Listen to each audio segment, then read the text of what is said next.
You have this one institution that has shaped empires, inspired some of the most beautiful art in history, and guided billions of people for 2,000 years.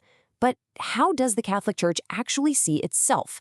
In this explainer, we're going to explore its story from the inside out, starting with its origins and its mission in the world. How do you even begin to wrap your head around something that big?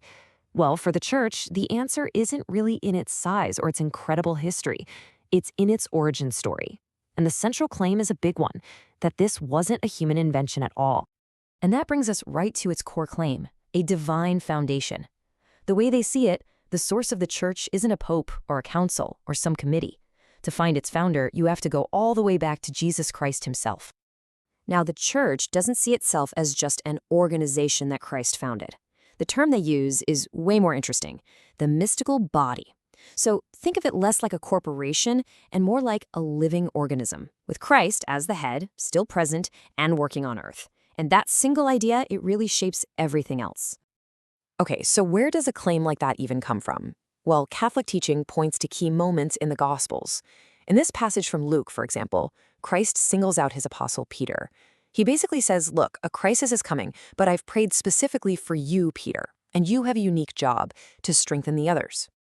And that moment, that specific job given to Peter, is understood as the very foundation of the papacy.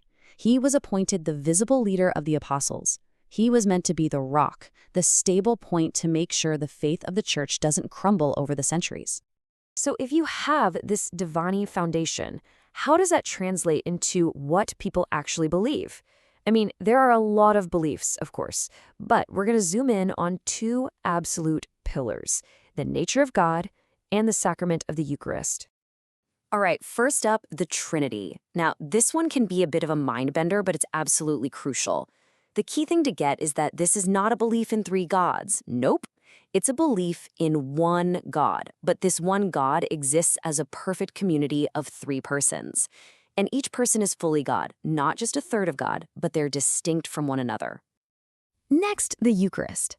And to really get why this is so important, you have to look back at the Jewish feast of Passover. You can see the parallels here are completely intentional. The old Passover was all about commemorating Israel's freedom from slavery in Egypt with the blood of a lamb. The Eucharist is seen as the new Passover, a sacrificial meal that commemorates freedom from sin and death through a new lamb, Jesus himself. And this belief, it comes from some of the most direct, almost startling language in the New Testament.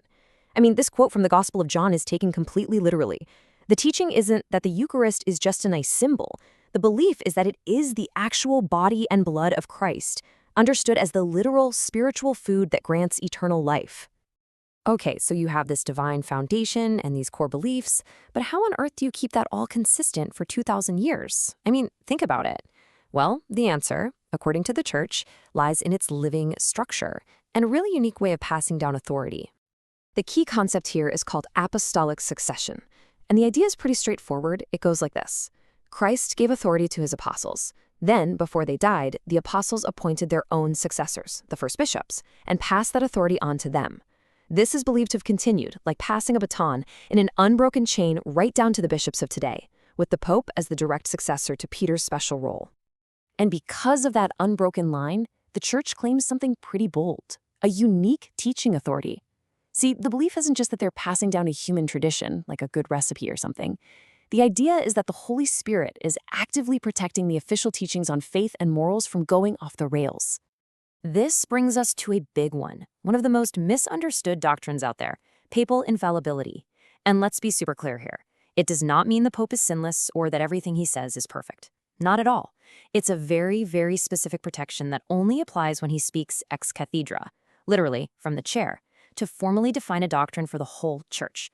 And honestly, it's an authority that's been used very rarely. All right, so we've seen the foundation, the beliefs, and the structure, but what is it all for? What's the point?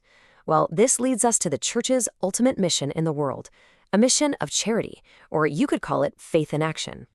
This mission really gets its marching orders from verses just like this one from Matthew's Gospel. Jesus directly identifies himself with the poor, the sick, and the marginalized. He basically says, when you did it for them, you did it for me.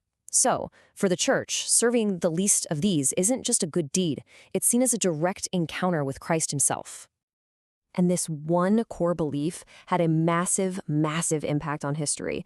It directly sparked a 2,000-year tradition of social service that created institutions we now kind of take for granted. We're talking about some of the world's very first hospitals, orphanages, and schools, all growing directly from this single theological idea. And what's really incredible is you can trace this mission through time. Way back in the 4th century, you had St. Basil building this huge complex of hospitals and shelters. Flash forward to the 6th century, and Benedictine monasteries were required to be centers of hospitality for anyone in need. Then jump all the way to the 20th century, and you have St. Dulce starting a healthcare network in Brazil out of a chicken coop. The scale changes, the context changes, but that core mission stays the same. So what's the big takeaway here? From its own perspective, the Catholic Church is not just a human organization. It sees itself as a divine institution, a living body with a specific structure, core beliefs, and a mission of service. Which, of course, leaves us with a final question. In a world that's changing faster than ever, how does an institution built on a claim of an unchanging, divine foundation navigate its mission? Well, that's the challenge it faces every single day.